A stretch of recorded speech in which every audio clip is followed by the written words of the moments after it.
The news day continues here on One News Now. I'm Riza Diaz. With yesterday's record high single day tally of COVID-19 infections, the OCTA Research Group is flagging a concerning jump in the positivity rate. Professor Guido David of OCTA Research said the over 19,000 new cases logged today is well within the projection of a think tank. Based on data, the OCTA Research Group expects the peak of the surge to happen by the first week of September. But David said he is also worried about the sudden increase in the positivity rate or the percentage of infected individuals, among others who got tested for COVID-19. He explained that an upward trajectory in the positivity rate may mean an increase in the number of cases. This might be just a glitch, but this is concerning because we haven't seen this kind of a jump in the positivity rate. And this is one of the strongest indicators that we're looking at to assess the trends over the next few days or even weeks. David also is worried that other areas outside Metro Manila are seeing record numbers. He cited Bacoor in Cavite and the provinces of Laguna, Cagayan, and Tuguegarao as having recorded its highest tally this week since the onset of the pandemic. Davao City has also seen a spike in new cases, the second highest it ever reported. There have been record highs coming in, and so it's happening all over the Philippines. So this is really worrying. The Health Department vows to provide the benefits for more healthcare workers as massive protests loom. Greg Gregorio with the story. The Alliance of Health Workers has been staging protests due to unpaid COVID-19 benefits. AHW President Robert Mendoza said they are giving the Health Department until August 31 or else at least 2,000 of their members nationwide will hold different forms of strike. Kasama dito yung malaking mobilization sa Department of Health talaga na dapat magsama-sama ang mga health workers dahil matagal na tayong nananawagan na go resign or go out sa Department of Health. Aside from the special risk allowance, Mendoza called on the DOH to release their meal subsidy, as well as their active hazard duty pay, dating back from December 2020 to June this year. Sana marami pa sana na-encourage ng mga health workers na manatili dito sa ating bansa. Kung naibigay man ito, malaking tulong po ito. The DOH has downloaded additional 311 million pesos for the SRA of around 20,000 healthcare workers. When asked about the looming strike, Health Undersecretary Maria Rosario Vergere has this to say. Ginagawa po namin lahat ng aming makakaya para matugunan po natin ang kahilingan ng ating mga healthcare workers. Sana ang isipin na lang po natin lahat ngayon yung mga pasyente po na nangangailangan lahat ng serbisyo nating lahat. Vergere noted that they have already requested an additional fund for the SRA of 17,000 more health workers. And the list will further expand as health facilities continue to submit the details of beneficiaries. The DOH is also now coordinating with lawmakers to cover healthcare workers without direct exposure to COVID-19 patients. We are limited by the existing laws and policies that we have right now in the country. Nakalagay po maigi doon sa ating batas na directly catering to COVID-19 patients ang atin pong binibigyan. The legislators already committed that they will be amending the law.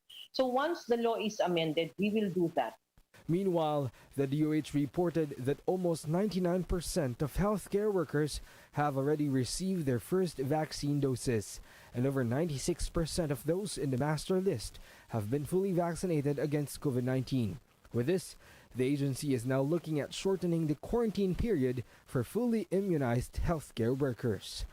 It will depend on the Infection and Prevention Control Committee of the hospital. Sila ang magsasabi, pwede ba natin gawin itong 7 days na shortening ng quarantine? It's an option given to hospitals so that we can preserve better our healthcare workers. For News 5, Greg Gregorio, we are One News. The Health Department reiterated its appeal to health workers not to push through with their planned protests. Undersecretary Maria Rosario Vergere said that this will only affect the operations of hospitals. Vergere asked healthcare workers who are planning to stage a protest to stay in their facilities and take care of their patients. She assured them that the DOH is already doing the best it could to provide the benefits and allowances intended for medical frontliners.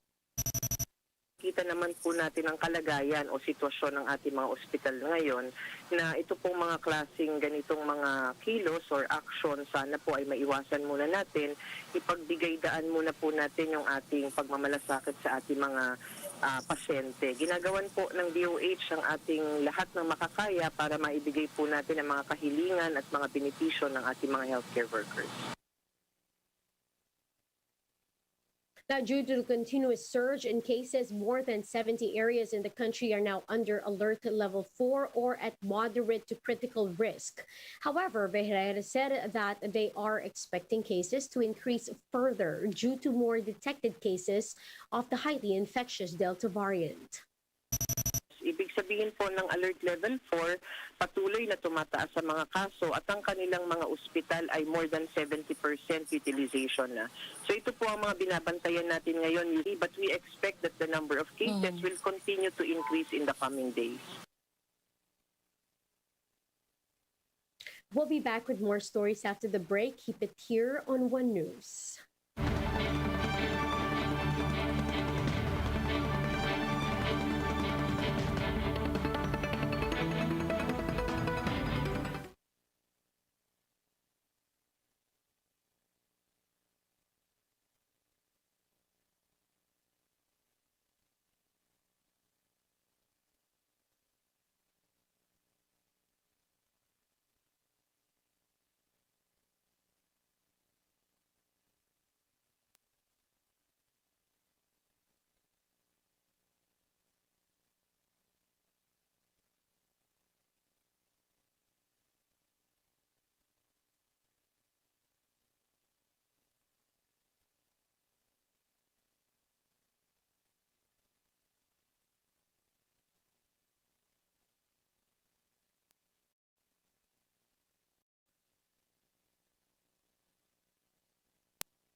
You're still watching One News Now. I'm Riza Diaz. Filipino pole vaulter EJ Obiena smashed his own national record at 5.91 meters as he finished second in the Paris leg of the 2021 Wanda Diamond League. The Olympian's previous record was 5.87 meters, which he achieved in Poland last June. Obiena finished just behind world record holder and newly crowned Olympic champion Armand Duplantis of Sweden. Obiena committed 2 fouls on 5.96 meters and failed to surpass 6.1 meters on his last remaining attempt, paving the way for Duplantis to bag the gold. Nevertheless, this was a stunning performance for Obiena as he redeemed himself after finishing 11th in the Tokyo Olympics. Now, in some light news, even the coronavirus pandemic could not come between people in love as 200 couples tied the knot in a mass wedding in Lima, Peru yesterday. The ceremony was presided over by Lima Mayor Jorge Munoz. All couples went through a health screening to prevent the spread of COVID-19. The oldest couple that participated were in their 80s, while the youngest were in their early 20s. The couples were given fruit baskets and were offered a coffee break by local authorities. The ceremonies were aired via the Facebook page of Lima's municipality for relatives who were unable to attend. Now, after the ceremony, starry-eyed newlyweds picked up their marriage licenses and posed for pictures at the venue's gardens. And it's not just in Lima. Romantics all over the world are finding ways to find love despite social distancing restrictions through online dating apps. Let's watch this video from Bloomberg. obviously the pandemic is dragging on, restrictions going up, coming down in fits and starts. How is this impacting the activity you're seeing on the app, and what kind of a dating scene do you expect to see this fall? Yeah. Great to see you. So it's really fascinating. Despite the challenges that the world's been facing with Delta, we've continued to see very positive trends across our platform. So we've referenced this before, even in some of the most affected markets. For example, in Q2, we saw increasing engagement and activity, even with the spread of Delta in India. And the Bumble app monthly active users grew at over 60% year over year in that market during that time. So that just suggests that as loneliness climbs, as people go through devastating chapters, the need to connect and the need to find relationships does not disappear. The demand stays. And we become the only outlet, right? When you can no longer go out and meet people in person. So, you know, we continue to gain share and maintain download share in most of our major markets, even throughout this COVID crisis. And we're really looking to the future now. We've seen a lot of silver lining through this chapter as far as what people want out of their relationship goes. And we have seen this intentionality spike. People are now really looking for specific relationships, and they want to find them quickly and safely. So even as the world goes back to, call it normal, people will still come to our products first to meet in a digital safe capacity, to vet the person, to understand who's on the other side of the screen, and then go meet in real life. So we really do see strong results on either side of this COVID scenario. And despite these challenges, we've seen these positive trends. Now, speaking of friends, look, it's dating in general can be tough. Dating in a pandemic, even tougher. And the dating app scene can be frustrating. You know, some people, they see the same guys on different apps. They're tired of making the first move and the conversation fizzling or not getting a response at all.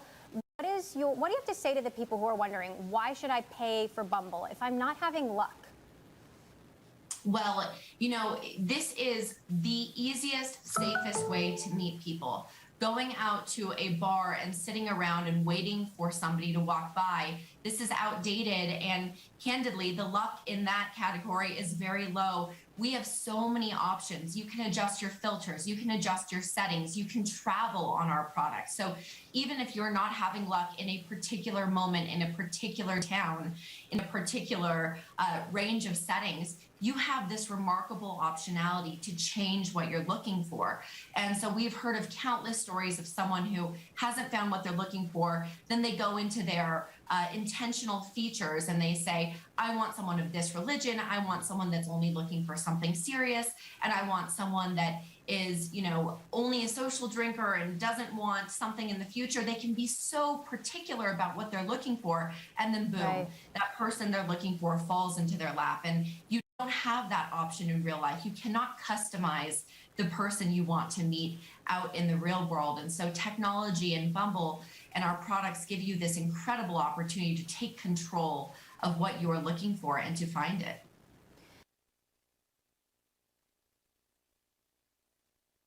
And those are the top stories of the hour. Join us later again at 12 noon as we continue to monitor the day's biggest stories. You can also catch One News on Signal Play app. Register for a free account now at www.signalplay.com and stream One News live anytime, anywhere. I'm Riza Diaz. Mask on, wash hands, and stay safe, Philippines. We are One News.